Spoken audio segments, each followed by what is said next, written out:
a start. You're cheeky. Hard not to start an organ concert with that kind of piece. I would say that just brings me right into the season we're in, and it's such a familiar piece. But maybe you could speak a little bit about what that means to you. Sure. Well, we all have our first recollections of things, and in my case, this piece is part of my earliest musical recollections. It's kind of a strange story. Every Sunday morning, my father would put on recordings of Ipar Biggs, which in those days, these many years ago, Ipar Biggs is one of those first players who sought to bring the tonal picture of the organ out from sort of a more symphonic picture into a more clean line type of sound. And so my father would, Sunday morning, 8 o'clock in the morning, this would start ringing up full blast from the basement. Wow. And so this was my first imprinting, was that kind of sound, that kind of instrument, very classically oriented, and not too many isms in the playing. Ipar Biggs was trying to get right down to the nuts and bolts of it. Now, the side part to this, of course, and this may explain why food and music and me are sort of together, I don't know, but always also at the same time as this started up from the basement, my mother would be frying up onions. So now I have this, yes, exactly. I have this continual association of onions and Ipar Biggs. It's bizarre. And so this is only the first half of the piece, of course. Right. People might recognize that this is the toccata, and there's, of course, a fugue, which we will hear in a few moments. But I just thought this might be a nice opportunity to introduce Michael now that he's sitting with me. Michael is a dear friend, a colleague, and was my mentor for quite a few years. I was at the cathedral for, I'd say, 5 years or so, and at which point I learned so very much about what it means to be a musician in community, as well as specifically as what it means to be a really good organist. Michael is one of the best in our country, and we're so fortunate to have him just down the road. So I'm really glad you're here. Thanks for being here. Well, thank you. So why don't we go to the fugue? And because we don't always hear the fugue, you always hear this part, right? Because you go to a horror movie or sounds like whatever. Halloween. Exactly. So, but what you'll notice as compared to later on is that Bach seems to use a very a lot of economy of means in the writing. In fact, there's a lot of unison playing, which in some ways is unusual for Bach and has led some people to say, oh, this wasn't by Bach, it was by a student or whatever. But it would be very much like the old, like a violin technique. Right. If you think of Bach's solo violin partitas, it's very much that idea. So the fugue is a fugue, and we'll talk more about fugues later because we've got another one coming along. So I'll do the D minor fugue. As you're hopping over, I'll explain. When I went to composition school at Western, which was also Michael Bloss's alma mater, we were taught the importance of musical economy when we're writing. It's easy to get as many notes and as many ideas out as we can, but that's considered immature. The refined writer takes an idea or two or three and makes the most out of them, right? That's musical economy. So anyways, take it away with the fugue.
There's two moments I have to bring up that just give me shivers all the way through. And that the first is right before you start on the cadenza type moment at the very end. There's those three chords that end on that six chord.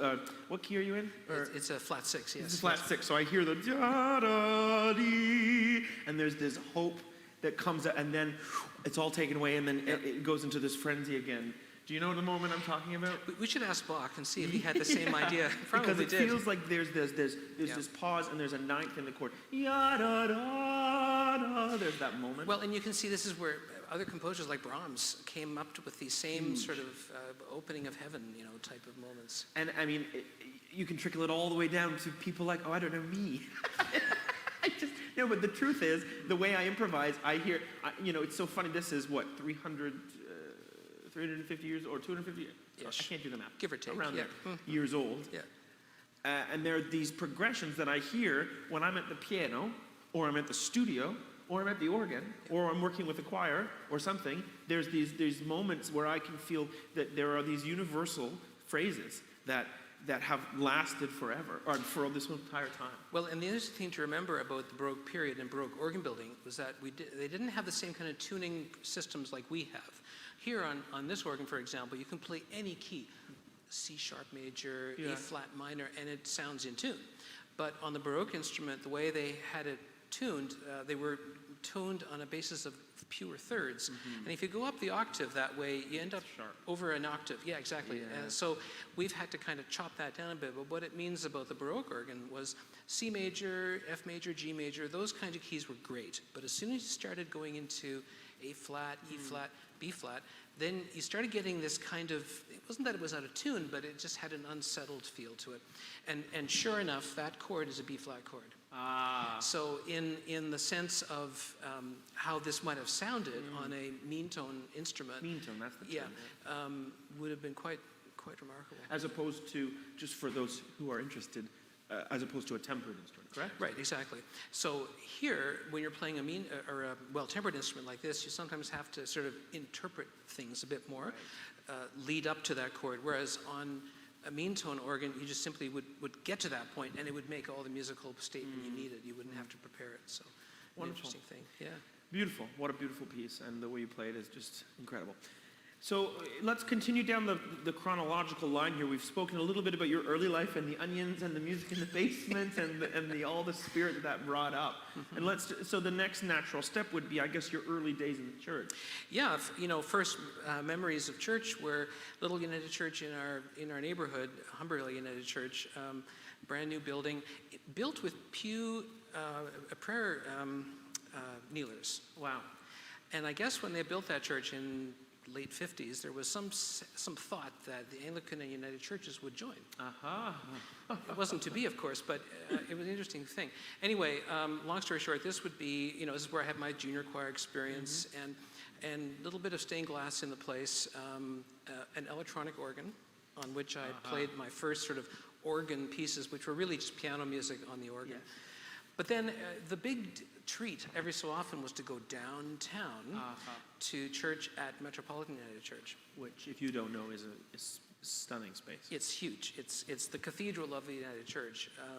At least in those days, it certainly was. And there, a pipe organ, huge pipe organ, oodles of stained glass.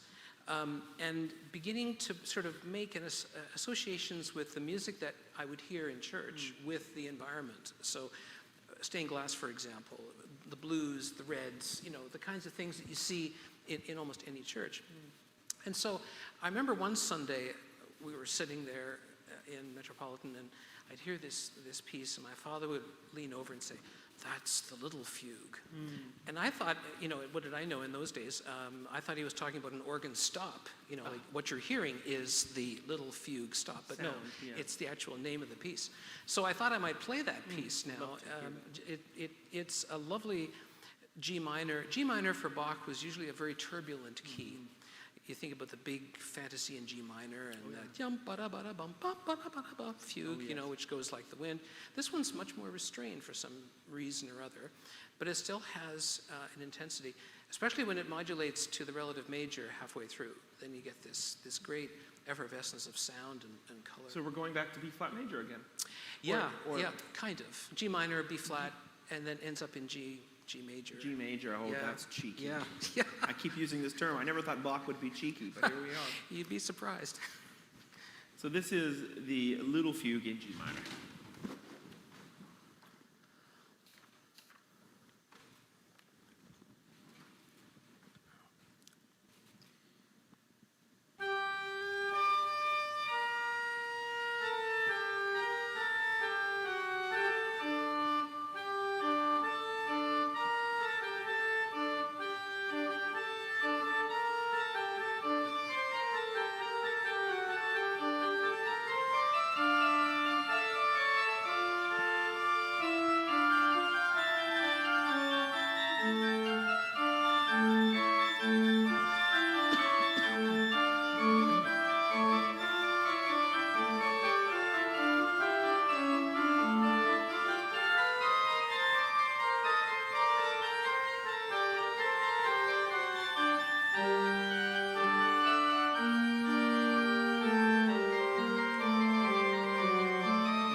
see. So when you said we ended up in a G major, now I understand it. It's like we don't really deserve to be here, but I'm giving it to you in this. It's almost like just flat in your face, all the way up until that last. What is that called? The Picardy third? Yes. But yeah, and tenors always want to sing Picardy thirds. You have to tell them not to, but.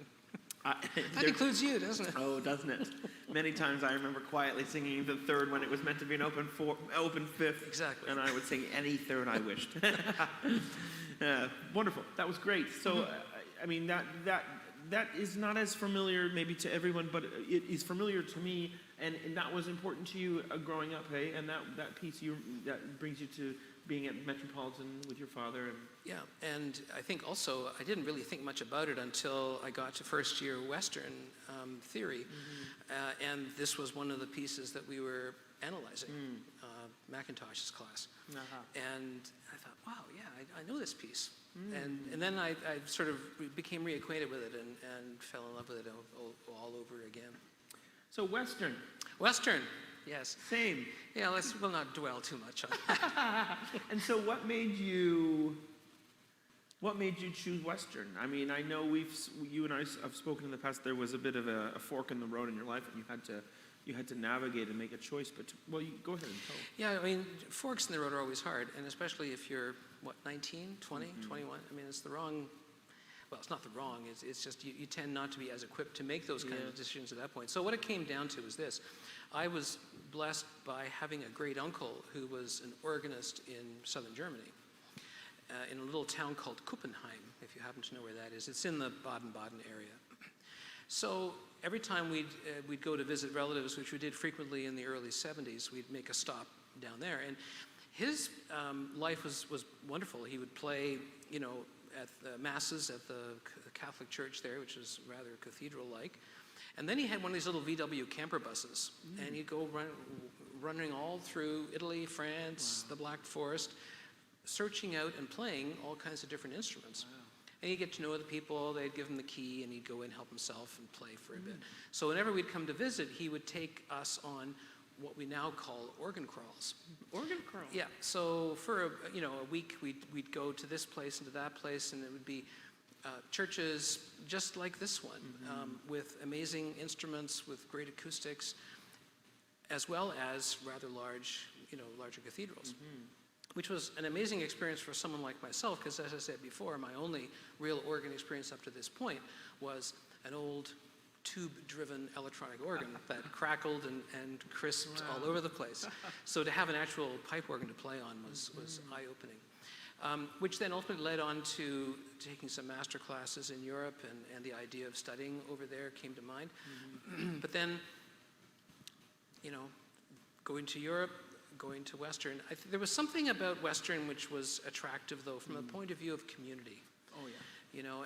And that's not, sure, there would have been community in Europe, more than likely, but not quite the same way for a 19, 20-year-old who had grown up as an only child and really had a somewhat sheltered lifestyle as a kid.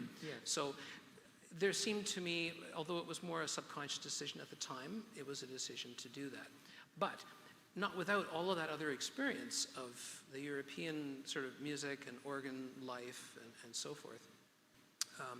And so that's how that decision got made. Well, it's interesting just to hear your remarks on something that I, just a few years later, had to, I wasn't just considering Europe, but just the feeling of Western being a different community than the others that I might have applied to, that you might have guessed which ones those were in the area.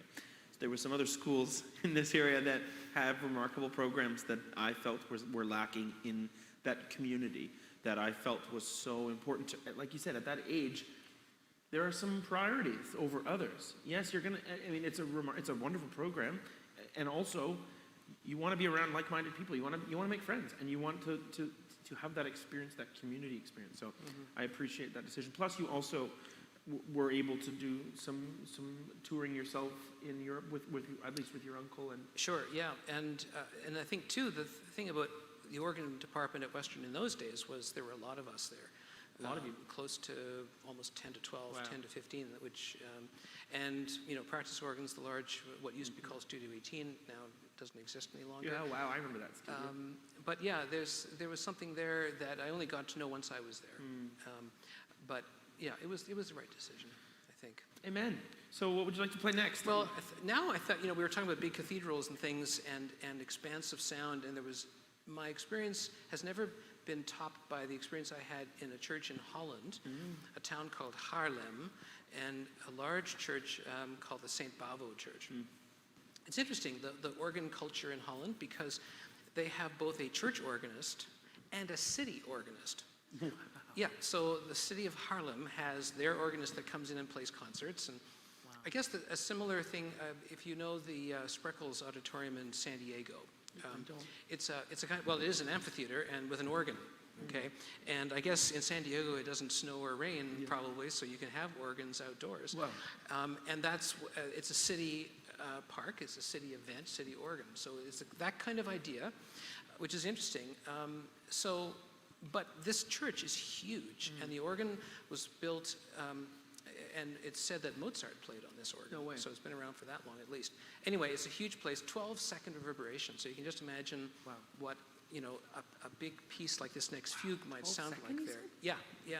So, but what I want to talk about, and I'll go over to the organ and maybe play a few things, is that now we've had all this talk about fugues, which are basically, a single idea which then repeats itself and becomes a texture. Well, now we're going to have something called a double fugue. Double. And yeah, why not have one when you can have two? And so what Bach expertly does in this, and you'll certainly get the feel of breadth and grandeur, very much fitting those large spaces that Bach played in and others. So what we have here is it's almost like a choral texture.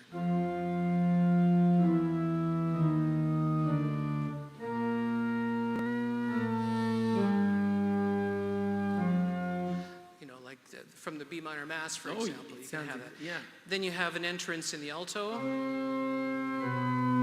etc., etc. Anyway, this carries on very nicely. Then a change of texture, and we hear.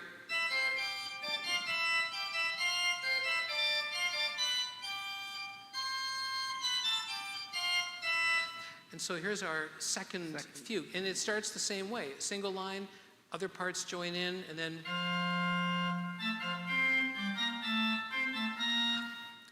Well, then guess what? At the end, both of those get put together, all right? And so you have.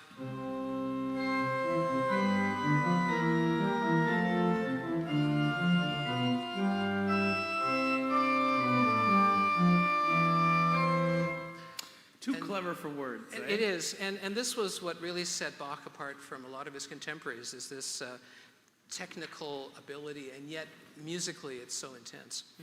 All right, so anyway, so here's the whole fugue, and just try to remember those little signposts, and you'll see how it all comes together. Take it away.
something that just stuck out to me is the way that when you finally hear the pedal come out with the melody of the first fugue line, those, and this might resonate with some of you and it might not, but I'm going to say it anyways. The pitches are dropping in semitones, and and it's becoming the bass line. So you're going from a melody, what is it? Da, da, da, da, da, right up like that. So that is now going from the melody to the first iteration of the double fugue at the bottom. So that's what that's causing, is those semitones is causing chordal shifts, so that you get a 4/2 chord in there, so the seventh at the bottom moving into the third. It's just the most brilliant writing in the world. It is, and if you don't know all of that, it's equally gripping, because that's how Bach piles up, harmonies and into higher and higher levels. But the interesting thing is, because we're people who are the product of the classical period, the Romantic period, we no longer see music exclusively, as Bach did, as linear music. In fact, if you go even further back into Frescobaldi, some of his early editions of the toccatas were written, if it was in 4 voices, you would have 4 different lines in the keyboard notation, and you'd have to kind of play it together. Like choral music. Right. Whereas now, it would be on 2 lines and left hand, right hand. So with Bach, he's still thinking in a linear way, but it's how the lines are sort of piling themselves up, because they're not sort of coincident, they actually now overlap. And so you get this marvelous intensification, right? And then finally you get the last chord, yes. And then, what more? And for those who might be more in line with, say, romantic, let's say the music, let's go romantic and earlier and later, like Brahms. Brahms is reflecting so much of this, that feeling, or even, let's just say Wagner, this feeling of that winding harmonic storm that doesn't have that resolution until you feel it, and when you do, and we all felt it, there was a moment where it felt like there was that final cadence, and that is the result of that weight, that anticipation, which exceeds the genre, or it exceeds the era of music. It doesn't matter if it's Baroque, or if it's classical, or if it's romantic, or if it's post-romantic. It doesn't matter. It's a musical language. It's a tool that everyone uses. Yeah, no, exactly. And this is where Bach's spirituality comes through. Once, there's a certain point where analysis just simply only goes so far, and now you're disarmed by having to encounter this transformative thing, which is Bach's music. Let's talk a little bit more about that spirituality then. Yes. What for you? You mentioned a good anecdote for me would be that when you mentioned Holland and there's the city organist and the church organist, you could almost that could be taken in a few different ways.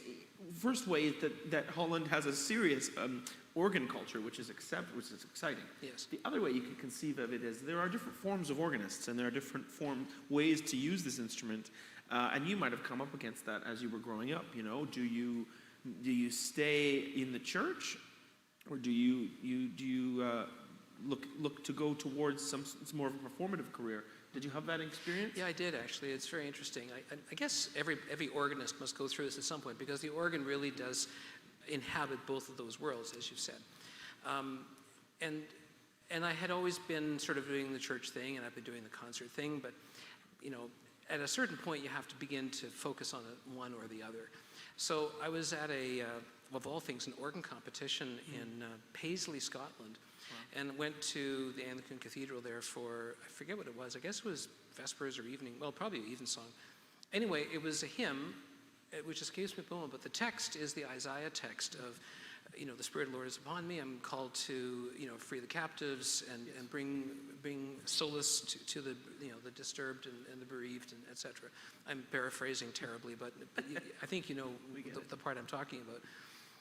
And it was exactly at that time that those words hit me right square in the head, and I thought, aha, yes. And it's funny because describing, to call it a conversion experience might be going too far, but these kinds of transformative moments or moments of insight often happen very quietly. They don't happen with a big bang. And for me, I've gotten to know that those are the trustworthy moments is when it's quiet as opposed to big and loud. Yeah. So from that point on, I decided that I didn't need to feel guilty about pursuing church music as opposed to concert music. Okay, I still do the odd concert here and there, but I get more out of how the organ and how music in the church addresses and meets all of the things that are said in that extract from Isaiah. And it's a very important part of how we look at our church music as pastoral church music ministry. And you mentioned earlier that with, all the technicalities, and you can, if you're a theorist, you can go and you can break down the harmonic form, you can break down the formal form, you can break down Bach's music to an extent. It gets to a point where you have to let go because there is something else at work, and I think that would be maybe an experience it would be the experience of being a church organist. You can play all you want, but there is that element of spirituality that seeps in a good time, and it's important to recognize that there's more at work. And I think that's the gift of being a church musician. Am I right? Yeah, I think you're right. And we all have our own spiritual practices. Yeah. And one that really has always given me a lot of depth is working with a labyrinth. And a labyrinth is, as the name implies, is sort of a path that you follow. Cathedrals like Grace Cathedral in San Francisco, and I think one in France even too, have these on the floor all the time, and you can just walk. And the point is, it's not, how do I put this? It's something that enables you to get in touch with yourself because it's kind of a centering prayer process. You walk along these circular paths, which inevitably bring you to the center, or a center. And then when you get to that center, that's where you you rest, you linger, ponder. More often than not, some things are clear, but maybe sometimes not. But a lot of the times when I've been doing that experience, something very clear has come forth. And then you basically retrace your path back out. And what struck me about our next piece, Messiaen, who's a very transcendent and very mystic contemporary composer, this Ascension suite, and he wrote a suite for Pentecost, for Ascension, a whole bunch of things, very mystical Roman Catholic thinking and belief. His belief was very strong. But this piece virtually seems to me like a path through the labyrinth. It's a labyrinth experience. 4 movements. The outer movements are virtually the same. Very, very quiet, very solemn, although there is movement, which to my mind is the entrance in and the entrance out. Because yes, you're going through the same paths, but they're a little bit different either way. Yeah. Then in the center, so the second and the third movements, which I'm going to play, seem for me to be the 2 extremes of the Christian experience. There's the very meditative, you're kind of held in suspension, and then the completely out of control ecstatic. And Messiaen captures this in amazing ways. He has his own musical language. He was a composer who used a lot of Eastern rhythms, birdsong. He actually was an ornithologist. Yeah. And so in the second movement, which is the serene alleluias of a soul before God, you'll hear all of these kind of upper register things and trills and things like that. And Sorry to interrupt, wasn't Bela Bartok also an ornithologist? I'm going on a tangent, but I think maybe he studied the sounds of birds in ethnomusicology, so it might have been a bit more specific. Yeah. Obviously, yes, his major work is the folk song literature, but the bird song is often imitated in folk song. Yeah. So, sorry to interrupt there. Yeah, no. So, and the piece starts with this very simple line. It's like it goes up and it comes down. It always seems to center itself on F. And whether or not Messiaen was thinking about it this way, in the Baroque period, F major was a pastoral key. So in other words, country, calm, quiet. Christmas oratorio, the center movement, which is the quiet of the shepherds, is in F major. the Pastoral Symphony in Handel's Messiah is in F major. So maybe he's thinking, okay, this is sort of the meeting point, the nodal point of this melody. And then it kind of goes through variations and all kinds of things that are a bit tricky on the organ because you have to make it sound like you've got 5 hands playing at the same If time. anyone could make it work. And then we leave, the end of that is with trill in the left hand and the bird song in the right hand and melody in the pedal, which we heard at the beginning, okay? Wow. But that's okay, it's all quiet, it's F major, Yes. right? You just pray. And then it all kind of goes off into the distance, right? And then right after that, the ecstatic breaks out. And that is, he labeled this movement transport de joie, transports of joy, of a soul before its maker. And it's phenomenal. You know, I learned this when I was in high school, and because I learned a lot of stuff then, I guess I had lots of time to practice. And I thought, yeah, okay, this is chords. And then you hear one of Messiaen's own recordings of himself playing this stuff. Wow. And then you get an idea that this is all about wildness. It's about holy frenzy. Holy frenzy. Holy frenzy. And it's the kind of thing that you have to make a bit of an adjustment because it's not the kind of harmonic language we've heard up until now. But if you let, as you say, if you let yourself go and try and just put yourself into those two extremes of your own Christian experience, and see where you particularly land. Well, shall we take a walk through the labyrinth? Yes, let's do that. Or shall we meet at the middle? We'll meet at the middle. Yeah.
gosh, the word that comes to mind is color. It's just so colorful, and the whole spectrum of color, and the suggestive.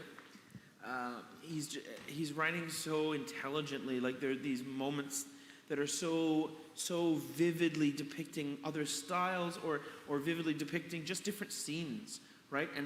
And you know, I'm more familiar of Messiaen's choral work, and hearing some of these chords that just are signature to him. Like an example is the here's technical, just one technical thing. The sharp is the sharp 4. So like that feeling of that, which could be considered like almost an augmented chord, which feels uplifting and very much spiritual. Like all of this music has these accidentals. I mean, I don't even can call it accidentals anymore. It's just notes, right? Well, and if he was able to, without, to be able to step over the confines of the instrument, to have things in quarter tones and eighth tones, which is sort of how a lot of Eastern music comes about, which is what was in his mind. But I think you're right. I think what Messiaen was able to do, much like, if you're looking at a stained glass window, it's kind of an icon. In other words, it's not the window itself, it's what's beyond the window that you're paying attention to. What is it creating in you? What's the association and so on. So with this music, it's all kind of stained glass. What I'm doing and what the performer does is to try and present the stained glass as it is, and then you look through it, and in this case, listen through it, I guess, and find out where and it'll take probably repeated listening, and even when it's repeated listening, different things will come through and so on. That is one thing, though, that Messiaen is well known, was known for, and that is. Synesthesia. There you go. Too many syllables. This ability to see color and sound. And he actually does write about this in some of his own music, particularly the Nativity Suite. But he too was somebody who would have been, affected by, the interplay of the senses, because, in Catholicism and in general, most places where liturgy is performed, you have, incense, you have lighting, candles, windows, color coming through shafts of incense, So it's all of that kind of atmosphere that you hear in his stuff. So perhaps, I really like the idea of stained glass. The beauty of stained glass is for what we see through. It's the light. It's the light beyond that really gives the beauty, and this might be suggestive. This music is depicting something beyond. It's depicting, the greater beyond. Yeah. And so we're enjoying what it is, but looking through it or hearing through it to something, the great mystery. Right. And with the last piece, the big one, there is some acoustic here in St. George's, but imagine now sort of an 8-second acoustic, and these chords, and it all becomes just a wash. Yeah, it becomes an impressionistic canvas. Wow. And that's what you see: washes of color, washes of sound. It's quite something. Wow, this has been wonderful. We're nearing the end. We have one more topic to go through, and I'm looking forward to this topic because it's party music. Yeah, but maybe we should do a sorbet course. I'm kind of thinking it's time for a bit of... let's cleanse the palate. Yes, so let's do that with a really quick little piece by Hindemith, Paul Hindemith. Paul Hindemith was a German composer, curious guy. He wrote things for instruments that other people wouldn't write for. So there's a saxophone sonata, whatever. I swear I studied a vacuum concerto. No, I swear, and I don't know if it's Hindemith, but there was a concerto for vacuum. Okay. And I don't know if it was Hindemith, but I do remember learning a lot about Hindemith in composition classes. And one of the many things was one of the things we learned was this interest in other instruments, in bringing some of these things to the table. Yeah. So in this case, he wrote 3 organ sonatas. They're the most well-known. Completely new settings of that form for the organ. And the third sonata, of which I'm going to play the last movement, is made up of each movement based on a folk tune, which is interesting because in the German Lutheran mindset, you didn't base anything on anything unless it was a chorale. Yes. Okay, so to have a folk song is, hello.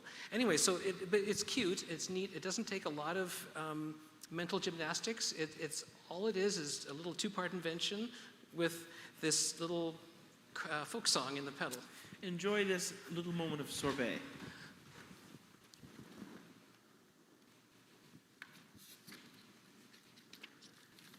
Which, when Michael told me he was going to play, I thought that was the composer's name.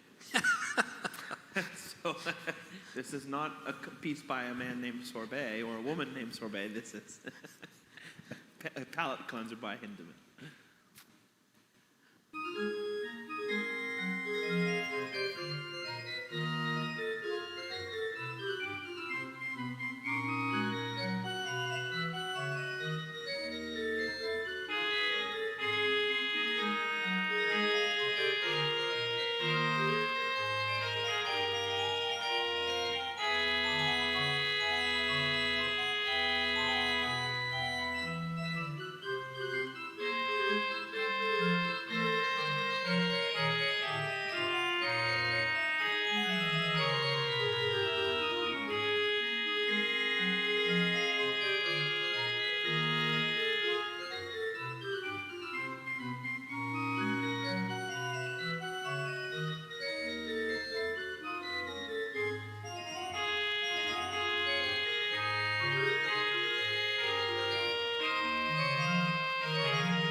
Pretty moment.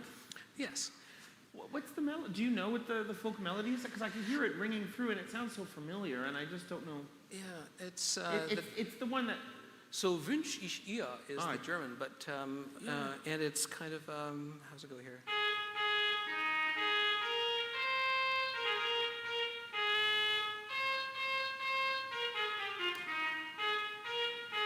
Yeah, I don't know. It sounds hymnal almost. Like Yeah. you could have it as it could or a counter melody of or a hymn or a something like that. It's lovely, and everything around it is just ever moving and suggestive, but not so blatant. I don't know. Do you know what I mean? It's very suggestive. It's very.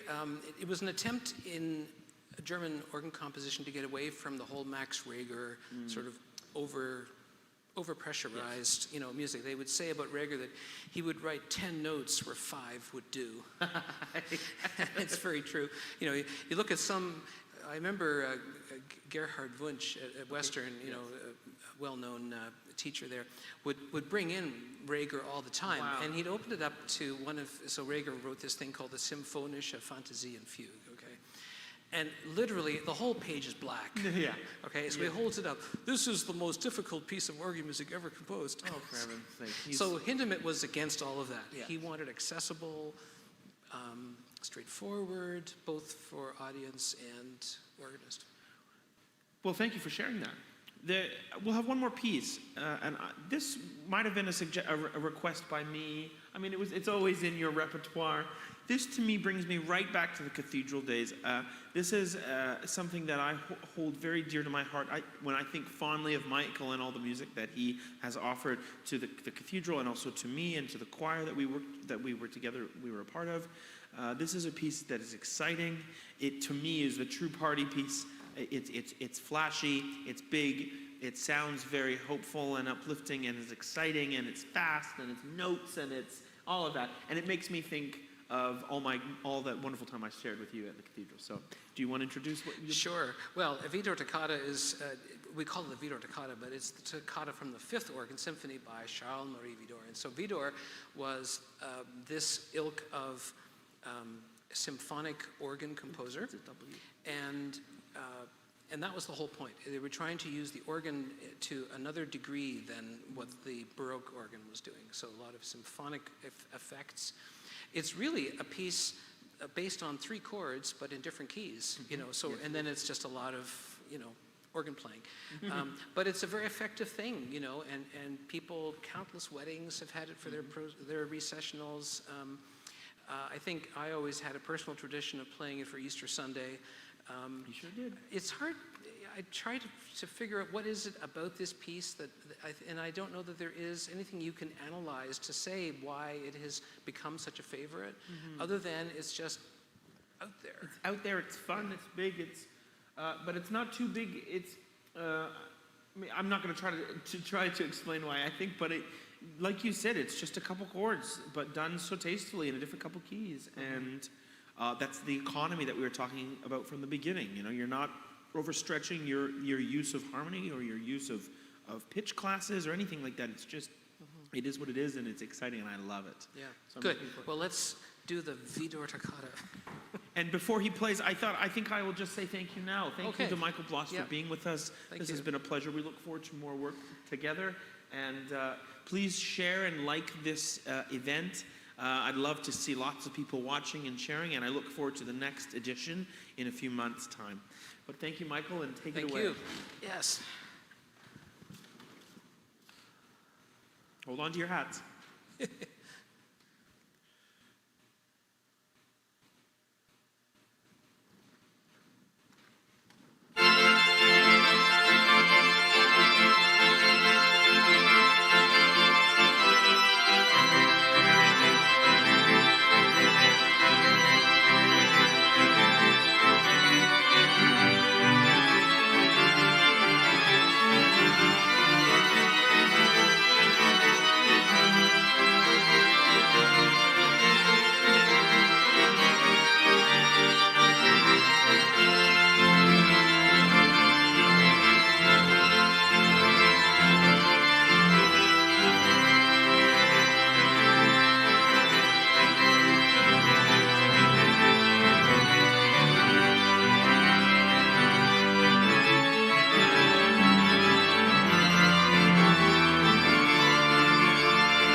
Ladies and gentlemen, Michael Bloss, thank you for being with us. Until next time, I'm Brad Barnum.